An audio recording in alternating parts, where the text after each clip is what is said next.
Welcome दोस्तों, Balaji online classes में आपका स्वागत है फिर से।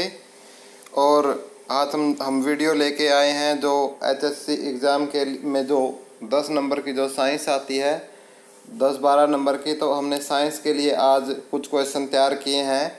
तो सबसे पहले मैं आपको बता दूं कि यदि कुछ एरर वगैरह रह जाती है तो आप उसको अपने लेवल पे चेक कर ले। इसके लिए बालाजी ऑनलाइन क्लासेस किसी भी एरर के लिए जिम्मेवार नहीं है। यदि आपको कुछ लगता है तो आप कमेंट बॉक्स में कमेंट करके आप उसको करेक्ट कर सकते हो और कैंडिडेट को भी बता सकते हो।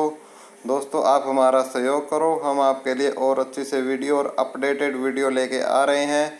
कुछ गलती रह जाती है तो हम आपसे क्षमा मांगते हैं। और हाँ दोस्तों, प्लीज़ प्लीज़ प्लीज़ वीडियो को लाइक ज़रूर करें और वीडियो को शेयर ज़रूर करें।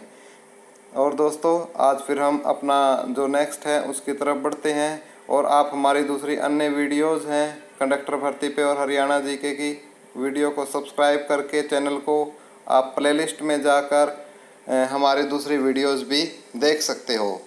अब हम चलते हैं हमारे क्वेश्चंस की तरफ। मछलियों के यकृत तेल में विटामिन डी की प्रचुरता होती है। पहला हमारा क्वेश्चन है, तो मैंने ऑब्जेक्टिव ने बना के 1 लाइनर क्वेश्चन बनाए हैं ताकि हम ज़्यादा से ज़्यादा क्वेश्चंस एक वीडियो में कवर कर सकें। वीडियो को अंत तक देखना फ्रेंड्स, बहुत अच्छे अच्छे क्वेश्चन हैं। मछलियों के यकृत तेल में विटामिन डी की प्रचुरता होती है। सेकंड क्वेश्चन है हमारा, क्षुद्र ग्रह मंगल और बृहस्पति के बीच देखे जाते हैं। तो क्षुद्र ग्रह मंगल और बृहस्पति ग्रह के बीच में देखे जाते हैं। नेक्स्ट क्वेश्चन की तरफ हम बढ़ते हैं। प्रकाश वर्ष दूरी का मात्रक है। ये बहुत ही इम्पोर्टेंट क्वेश्चन है। आपसे पूछा जाएगा कि प्रकाश वर्ष किसकी इकाई है। उसमें 4 ऑप्शन होंगे, जिसमें एक ऑप्शन दूरी होगा, टाइम होगा। तो मोस्टली जो स्टूडेंट्स हैं, हमने देखा है कि वो टाइम पे टिक करके आते हैं। तो आपको इस दिमाग में बैठा लेना है कि जो प्रकाश वर्ष है, लाइट ईयर, 1 लाइट ईयर बोलते हैं, तो वो दूरी का मात्रक है। प्रकाश वर्ष दूरी का मात्रक है। उसके बाद हम नेक्स्ट क्वेश्चन की तरफ बढ़ते हैं। मानव शरीर का सामान्य ताप 37 डिग्री सेल्सियस होता है। तो जो मानव शरीर है उसका जो सामान्य तापमान कितना होता है, 37 डिग्री सेल्सियस, या फिर यदि फ़ारेनहाइट में आप मापो तो 98.4 डिग्री फ़ारेनहाइट होता है, 98.4 डिग्री फ़ारेनहाइट। और यदि आपसे एक और क्वेश्चन इसी प्रकार से आ सकता है इसके ऊपर कि किस तापमान पर डिग्री सेल्सियस और फ़ारेनहाइट बराबर होते हैं, तो -40 डिग्री तापमान के ऊपर फ़ारेनहाइट और डिग्री सेल्सियस तापमान बराबर होते हैं, -40 डिग्री पे, आपको याद रखना है। उसके बाद हम नेक्स्ट क्वेश्चन की तरफ बढ़ते हैं। एंजाइम मूल रूप से प्रोटीन होते हैं। जितने भी एंजाइम होते हैं वो सब क्या होते हैं, मूल रूप से प्रोटीन होते हैं। नेक्स्ट क्वेश्चन, सौरमंडल का सबसे चमकीला ग्रह शुक्र है। जो सौरमंडल है हमारा, उसका सबसे चमकीला ग्रह कौन सा है, शुक्र। तो हमारे सौरमंडल का सबसे चमकीला ग्रह शुक्र है। इसे संध्या का तारा या भोर का तारा भी बोला जाता है, शुक्र ग्रह को। सिनेमा का आविष्कार निकोलस और जीन लुथिये ने किया था। सिनेमा का आविष्कार किसने किया था, 2 साइंटिस्ट थे, निकोलस और जीन लुथिये। निकोलस और जीन लुथिये ने सिनेमा का आविष्कार किया था। नेक्स्ट क्वेश्चन है हमारा, पृथ्वी का एकमात्र उपग्रह चंद्रमा है। पृथ्वी का एकमात्र उपग्रह क्या है, चंद्रमा है। चंद्रमा पृथ्वी का केवल और केवल एकमात्र उपग्रह है, याद रखना है आपको। और पृथ्वी का रंग वाटर की वजह से कैसा होता है दोस्तों, नीला। हाइड्रोजन बम का आविष्कार एडवर्ड टेलर ने किया था। हाइड्रोजन बम का आविष्कार किसने किया था, एडवर्ड टेलर ने। और जो हाइड्रोजन बम था, आपसे ये भी क्वेश्चन आ सकता है कि हाइड्रोजन बम किस प्रिंसिपल पर काम करता है, तो नाभिकीय संलयन अभिक्रिया पर ये काम करता है। तो दूसरा बम होता है एटम बम, जो कि सबसे पहले हिरोशिमा और नागासाकी पर गिराए गए थे। जो एटम बम है, यदि उसका प्रिंसिपल पूछे तो उसका प्रिंसिपल होता है नाभिकीय विखंडन। ठीक है, हाइड्रोजन बम का प्रिंसिपल होता है नाभिकीय संलयन अभिक्रिया और एटम बम का होता है नाभिकीय विखंडन। नाभिकीय विखंडन एटम बम का नाभिकीय संलयन हाइड्रोजन बम का। ठीक है, आपको उम्मीद करता हूँ समझ में आया होगा, और यदि कुछ गलती रह जाती है तो हम आपसे हाथ जोड़ के क्षमा मांगते हैं, और आप कमेंट करके आप हमारी गलती को सुधार सकते हो, क्योंकि मुझे पता है आप भी एक से एक नॉलेजवान पर्सन है जो हो सकता है इस वीडियो को देख रहा हो। तो ऐसा कुछ नहीं है, ना ही हमें कोई अहंकार है कि हम वीडियो बना रहे हैं, ऐसा कुछ है। कुछ भाइयों ने कमेंट किया था तो मैं उन सब से माफ़ी मांग सकता हूँ, इसके अलावा तो कुछ नहीं। और यदि आपको कुछ करेक्शन नज़र आती है तो आप उसको करेक्ट कर दो, जिससे हमारे सभी भाइयों को उस चीज़ का पता लग जाए। नेक्स्ट, विश्व स्वास्थ्य दिवस 7 अप्रैल को मनाया जाता है। विश्व स्वास्थ्य दिवस कब मनाया जाता है? 7 अप्रैल को विश्व स्वास्थ्य दिवस मनाया जाता है। नेक्स्ट, लाफिंग गैस का रासायनिक नाम नाइट्रस ऑक्साइड है। लाफिंग गैस का जो रासायनिक नाम है वो आपका नाइट्रस ऑक्साइड है। नाइट्रस ऑक्साइड का फार्मूला होता है NO2 यदि फार्मूला पूछ ले तो। उसके बाद मोनाजाइट थ्योरियम का एस का है। मोनाजाइट थ्योरियम का एस का है। ठीक है, ये क्वेश्चन आ सकता है कि थ्योरियम का एस में से कौन सा है, तो मोनाजाइट। या पूछा जा सकता है मोनाजाइट किसका एस का। 4 ऑप्शन दिए जाएंगे, उनमें से एक होगा थ्योरियम। नेक्स्ट क्वेश्चन की तरफ बढ़ते हैं हम। राष्ट्रीय समुद्र विज्ञान संस्थान गोवा में स्थित है। राष्ट्रीय समुद्र विज्ञान संस्थान गोवा में स्थित है। भारत का सबसे बड़ा कृषि प्रायोगिक फार्म अंबाला में स्थित है। ये काफ़ी इम्पोर्टेंट है। भारत का सबसे बड़ा कृषि प्रायोगिक फार्म अंबाला में स्थित है। और दोस्तों, आप हमारी वीडियो को प्लीज़ लाइक ज़रूर करें, शेयर करें यदि अच्छी लगे तो, और हमारे चैनल को और वीडियोस के लिए आप सब्सक्राइब कर लो रेड बटन को दबा के। रक्तचाप या रक्तदाब धमनियों में उच्च होता है। रक्तचाप या रक्तदाब धमनियों में उच्च होता है। रक्तचाप यानी ब्लड प्रेशर की हम बात कर रहे हैं। ब्लड प्रेशर जो होता है वो धमनियों में उच्च होता है। उसके बाद हम नेक्स्ट क्वेश्चन की तरफ चलते हैं। चक्रवात निम्न दाब के कारण से आता है। चक्रवात जब प्रेशर है किसी पर्टिकुलर प्लेस पे बहुत ही कम हो जाता है तो तब क्या है, चक्रवात आता है उस जगह पे। तड़ित विद्युत विसर्जन के द्वारा उत्पन्न होती है। तो जो तड़ित है वो विद्युत विसर्जन के द्वारा उत्पन्न होता है। मानव का सामान्य रक्तदाब 120 से 80 mm होता है। मानव का सामान्य रक्तदाब 120/80 मिलीमीटर होता है। 120/80 यानी जो ऊपर का है वो 120 होना चाहिए, और जो नीचे का ब्लड प्रेशर है वो कितना होना चाहिए, 80 mm। शहद में मुख्यतः कार्बोहाइड्रेट होता है। शहद में क्या होता है, कार्बोहाइड्रेट। एक और क्वेश्चन आपसे पूछा जा सकता है कि ऐसा कौन सी चीज़ है जिससे हमें तुरंत एनर्जी मिलती है, तो वो है कार्बोहाइड्रेट। जब हम कार्बोहाइड्रेट लेने से क्या है, हमारे शरीर को तुरंत एनर्जी मिलती है। हीरे की चमक का कारण प्रकाश का संपूर्ण आंतरिक परावर्तन होता है। जो हीरे की चमक का है आपका जो कारण है वो प्रकाश का संपूर्ण आंतरिक परावर्तन होता है। एक और क्वेश्चन इससे पूछा जा सकता है कि जो ऑप्टिकल फाइबर है उसका प्रिंसिपल क्या है, तो ऑप्टिकल फाइबर का भी प्रिंसिपल क्या है, संपूर्ण आंतरिक परावर्तन, और इसको इंग्लिश में बोलते हैं टोटल इंटरनल रिफ्लेक्शन। तो जो मैंने बताया आपको ऑप्टिकल फाइबर्स केबल है वो भी इसी के ऊपर काम करती हैं। और जो मिराज बनते हैं, जैसे कभी कभार गर्मियों के अंदर जब हम सड़क पे चल रहे होते हैं गाड़ी से या बस से, तो हम शीशे के अंदर से आगे देखते हैं तो सड़क पे हमें ऐसा नज़र आता है जैसे कोई वाटर या पानी फैला हुआ हो, उस जगह पे पानी गिराया गया, लेकिन हम जब पास जाके देखते हैं तो ऐसा कुछ नहीं होता। तो दोस्तों उनको मिराज बोलते हैं, और ये होता है टोटल इंटरनल रिफ्लेक्शन की वजह से, यानी प्रकाश के संपूर्ण आंतरिक परावर्तन की वजह से। तो आपको इसके तीनों प्रिंसिपल अच्छे से, ये जो तीनों मैंने एप्लीकेशन बताई हैं इसकी अच्छे से याद रखनी है। नेक्स्ट क्वेश्चन की तरफ हम मूव करते हैं। सूर्य की ऊर्जा का मुख्य कारण नाभिकीय संलयन है। सूर्य की ऊर्जा का मुख्य कारण नाभिकीय संलयन है। तो आपको पता होना चाहिए कि जो सूर्य की जो ऊर्जा होती है उसका मुख्य कारण आपका नाभिकीय संलयन है।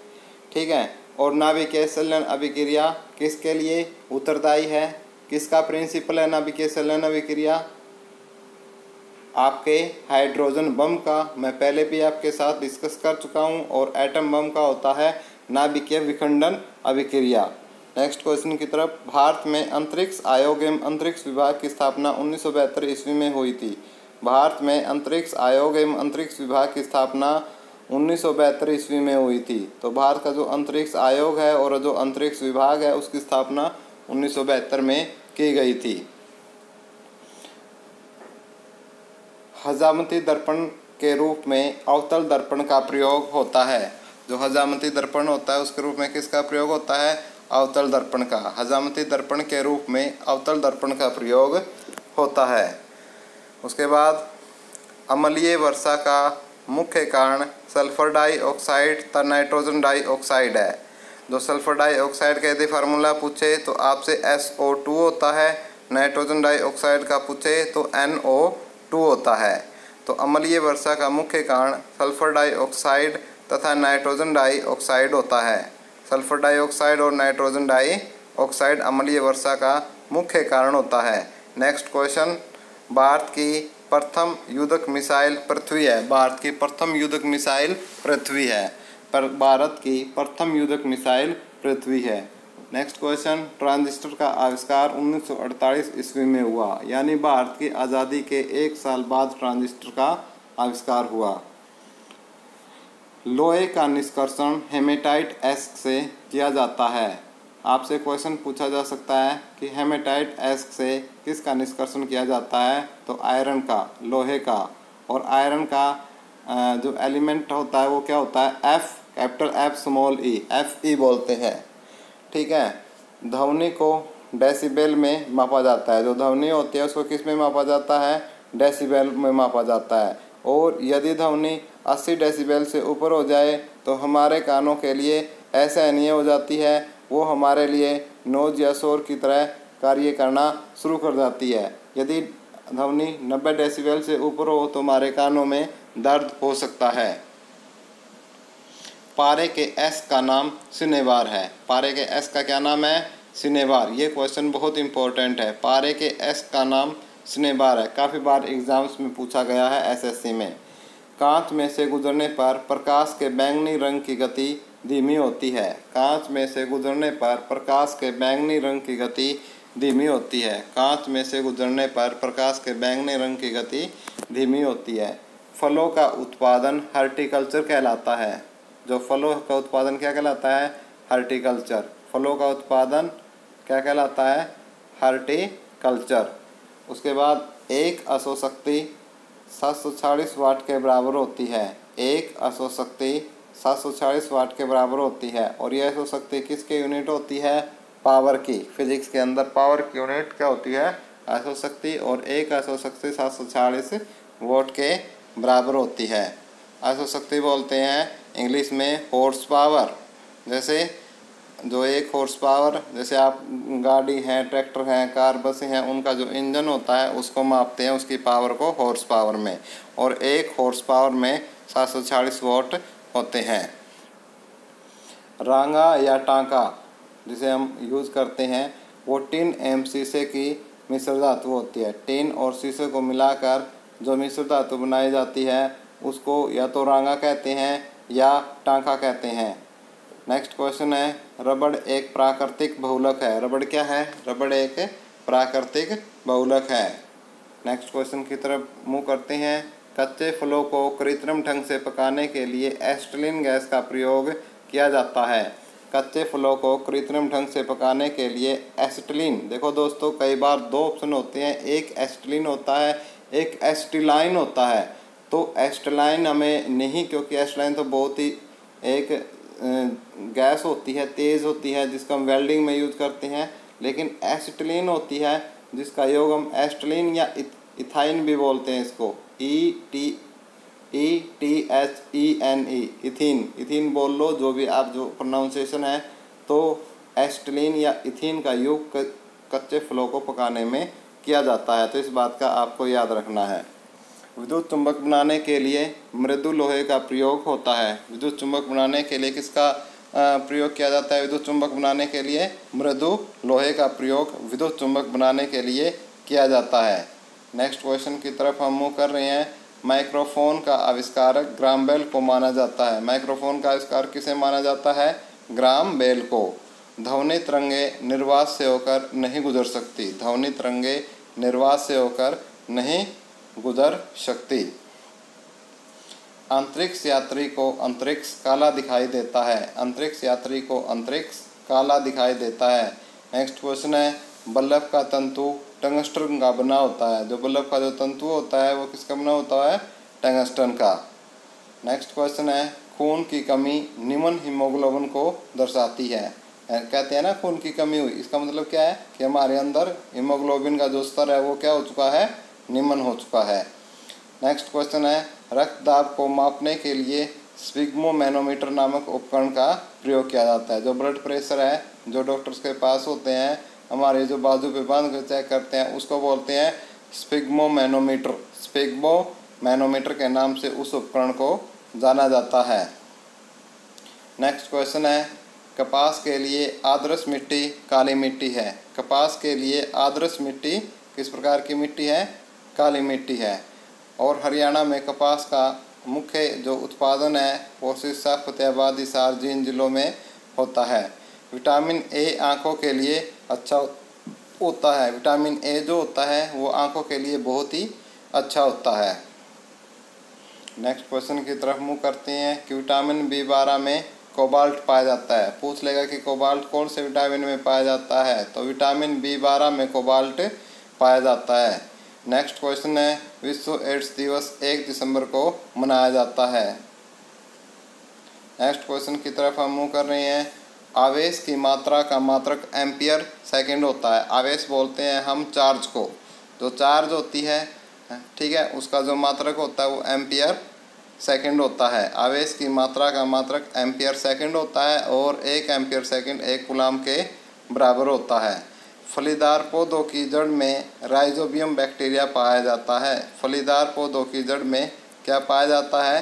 राइजोबियम बैक्टीरिया पाया जाता है। फलीदार पौधों की जड़ में राइजोबियम बैक्टीरिया पाया जाता है। नेक्स्ट क्वेश्चन है, आयरन की कमी से शरीर में एनीमिया रोग होता है। आयरन की कमी से क्या होता है? शरीर में एनीमिया रोग होता है। चमगादड़ एक स्तनधारी जीव है। चमगादड़ किस प्रकार का है? मैमल्स है, स्तनधारी है। और आयरन की कमी से कौन सा रोग होता है आपका? एनीमिया रोग। ओजोन पारे तथा चांदी को प्रभावित करती है। जो ओजोन है वो किस किस को प्रभावित करती है? पारे तथा चांदी को प्रभावित करती है। ओजोन पारे तथा चांदी को प्रभावित करती है। हाइड्रोक्लोरिक अम्ल में ऑक्सीजन नहीं होती। जो हाइड्रोक्लोरिक अम्ल होता है उसमें ऑक्सीजन की मात्रा 0 होती है।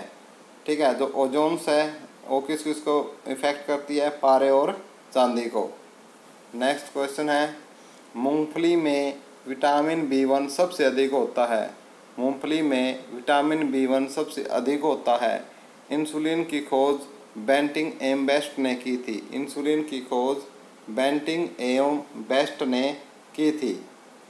नेक्स्ट क्वेश्चन, पौधों द्वारा नाइट्रोजन का प्रयोग नाइट्रेट के रूप में होता है। पौधों द्वारा नाइट्रोजन का प्रयोग नाइट्रेट के रूप में होता है और ये काम कौन करता है? राइजोबियम। हृदय रोगों का मुख्य कारण कोलेस्ट्रॉल तत्व है। हृदय रोगों का मुख्य कारण जो ज़्यादातर मुख्य जो हार्ट अटैक आता है उसका सबसे जो मुख्य जो तत्व होता है वो कोलेस्ट्रॉल का बढ़ना होता है। प्रोटीन एक पॉलीपेप्टाइड है। प्रोटीन क्या है? प्रोटीन एक पॉलीपेप्टाइड है। प्रोटीन को क्या बोलते हैं हम? प्रोटीन एक सीरीज है किसकी? पॉलीपेप्टाइड्स की। आपसे पूछ लिया जाएगा कि प्रोटीन क्या है? पॉलीपेप्टाइड्स। या पॉलीपेप्टाइड्स के नाम इनमें से किसको जाना जाता है? 4 ऑप्शन हो गए, उनमें से सिर्फ क्या होगा सही हमारा? कि प्रोटीन एक पॉलीपेप्टाइड है। नेक्स्ट क्वेश्चन, किसी तरल पदार्थ के विशिष्ट गुरुत्व को जानने वाला यंत्र हाइड्रोमीटर है। कोई भी तरल पदार्थ है, लिक्विड है, उसका जो विशिष्ट गुरुत्व होता है उसको जानने के लिए जो हम अपरेटस यूज़ करते हैं, यंत्र यूज़ करते हैं, उस यंत्र का नाम हाइड्रोमीटर होता है। उसको क्या बोलते हैं? हाइड्रोमीटर। तो हाइड्रोमीटर से हम किसी भी तरल पदार्थ के विशिष्ट गुरुत्व को जानते हैं। तो दोस्तों ये कुछ क्वेश्चन थे, मैंने आपको 60-70 क्वेश्चन कराने की इसमें कोशिश की है और कुछ 5-7 क्वेश्चन एक्स्ट्रा आपको बताए हैं साथ में। तो लगभग आपके ये 100 क्वेश्चन के आसपास साइंस के क्वेश्चन कवर होते हैं। यदि आपको वीडियो अच्छी लगे तो कमेंट करके हमें ज़रूर बताना, हम इसका पार्ट 2 लेके बहुत जल्दी आएंगे। और यदि आपको कहीं एरर या कुछ गलती लगती है तो आप कमेंट बॉक्स में कमेंट करके आप उस गलती को सुधार सकते हो। और हमारे जो वीडियो है इसको प्लीज़ लाइक ज़रूर करें, अपने फ्रेंड्स के बीच में FB व्हाट्सएप पे इसको शेयर करें और साथ ही साथ हमारे चैनल को सब्सक्राइब करना बिल्कुल न भूलें।